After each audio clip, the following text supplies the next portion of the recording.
ये जो 55 सीटें सेकेंड फेज में जिन पर चुनाव होना है, इस पर टक्कर बहुत जबरदस्त, बहुत भीषण होने वाली है। बीजेपी के लिए इस बार चुनौती बहुत ज्यादा बड़ी है, क्योंकि बार बार नाराजगी की बात की जा रही है और इसलिए पूरा जोर बीजेपी ने लगा दिया है। खुद प्रधानमंत्री मोदी से लेकर के सीएम योगी आदित्यनाथ तक ताबड़तोड़ रैलियां कर रहे हैं। खुद इस वक्त जब हम आपसे बात कर रहे हैं, बरेली में मुख्यमंत्री योगी आदित्यनाथ रोड शो में जुटे हुए हैं। मोदी, योगी कासगंज में आज इन जगहों पर भी गरजे। अमित शाह की बात करें, बरेली में बरसे दंगा, दबंग, माफिया, ऐसे तमाम शब्द फिर से सियासी फिजाओं में उछाले गए हैं और फिर से सवाल यही कि सेकेंड फेज में इनका कितना असर होगा। देखिए, दोनों हाथ ऊपर करके पूरी ताकत से बोलिए, भारत माता की। यूपी को दंग और दबंगों से हमें दूर रखना है। भारत माता की, भारत माता की। विकास और बुलडोजर साथ साथ चलेंगे। भारत माता की। उत्तर प्रदेश में दूरबीन लेकर भी माफिया दिखाई पड़ता है क्या?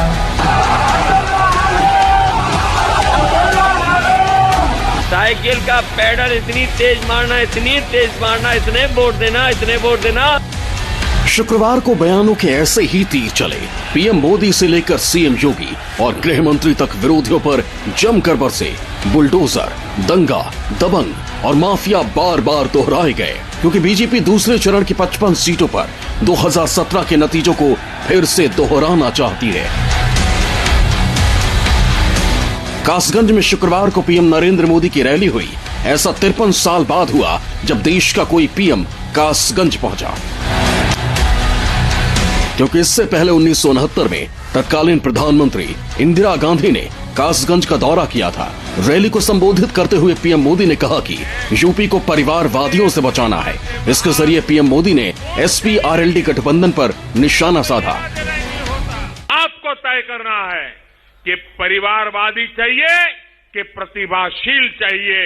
हमें परिवारवादी नहीं, हमें प्रतिभाशील लोगों को आना है और हमारे देश में हर घर में प्रतिभाशाली लोगों की कमी नहीं है।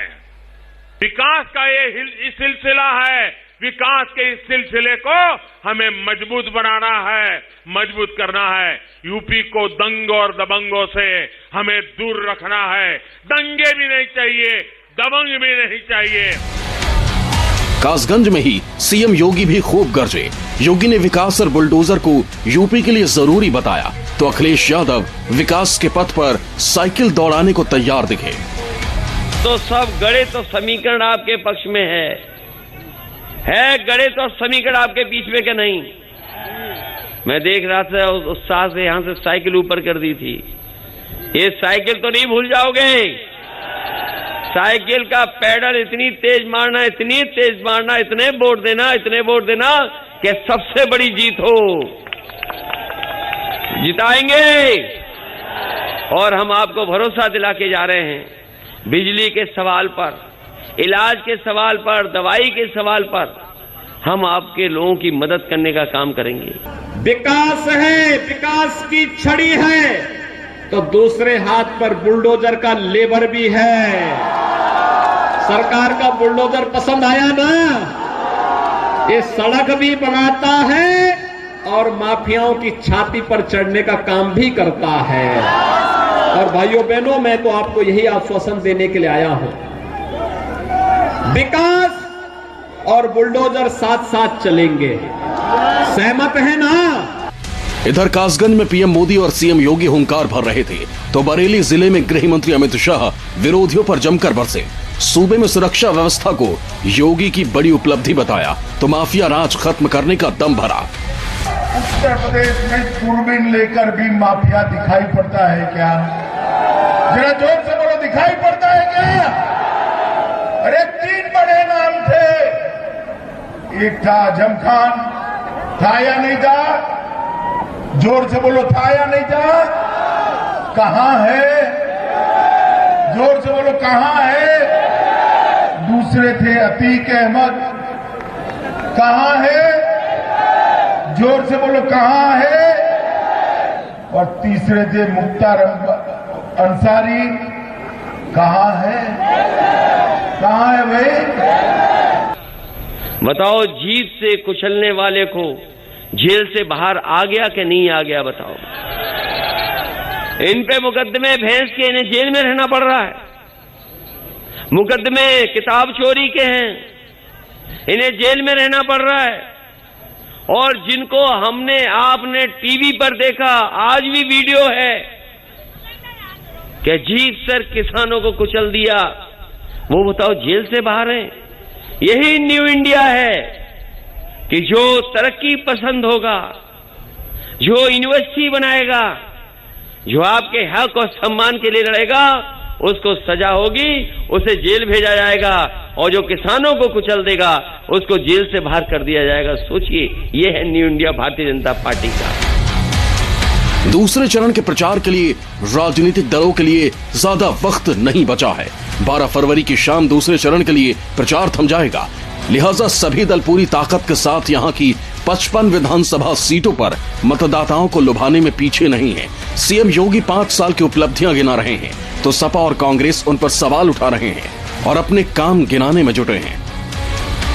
फर्क साफ है ना, फर्क साफ है। भारतीय जनता पार्टी जय जवान जय किसान का नारा को सार्थक करती है, बेटियों की सुरक्षा को प्राथमिकता देती है। समाजवादी पार्टी की संवेदना किसान, नौजवान और बेटियों के प्रति नहीं, उनकी संवेदना तो आतंकवादियों के प्रति थी। एम्बुलेंस चल रही है, जो एम्बुलेंस आप गांव बुला करके मदद मांगते हैं अस्पताल तक ले जाने के लिए, वो भी समाजवादी पार्टी की देन है। तमाम तरह की परीक्षाएं रद्द हुई, कभी पेपर लीक हो गया, 69,000 के लोगों को न जाने कितना लड़ना पड़ा, शिक्षा मित्र के लोगों को न जाने कितना आंदोलन करना पड़ा। इस सरकार ने किसी की नहीं सुनी। समाजवादी सरकार आएगी तो अपने नौजवानों को और इन तमाम जो रुकावटों को दूर कर करके इनका समायोजन और इनकी नौकरी और रोजगार का इंतजाम समाजवादी लोग करेंगे। आपके प्रदेश की समस्याएं क्या है? क्या समस्याएं हैं? जब राजनीतिक दल के नेता आपके सामने आकर कहते हैं कि किसी की गर्मी निकालेंगे, क्या यह आपकी समस्या है? जब कहते हैं कि किसी की चर्बी निकालेंगे, क्या यह आपकी समस्या है? मैं उनसे पूछना चाहती हूं कि भर्तियां क्यों नहीं निकाल रहे हैं, रोजगार क्यों नहीं निकाल रहे हैं? 9 जिलों की 55 सीटों पर गठबंधन को बहुत उम्मीद नजर आ रही है, तो बीजेपी के सामने 2017 के नतीजे दोहराने की चुनौती है। वहीं कांग्रेस के पास खोने के लिए ज्यादा कुछ नहीं है। फिर भी सबने अपने पूरी ताकत झोंक रखी है। लेकिन यूपी के दूसरे चरण के 9 जिले इस बार किसका साथ देंगे, 10 मार्च को पता चलेगा। Bureau report, news 24।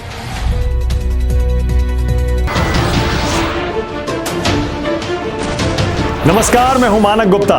अगर आपको हमारा ये वीडियो पसंद आया हो तो इसे लाइक और शेयर जरूर करें, और हां, हमें सब्सक्राइब और फॉलो करना ना भूलें ताकि आप देश और दुनिया की कोई खबर मिस ना करें। तो जुड़े रहिए हमारे साथ और देखते रहिए न्यूज़ 24।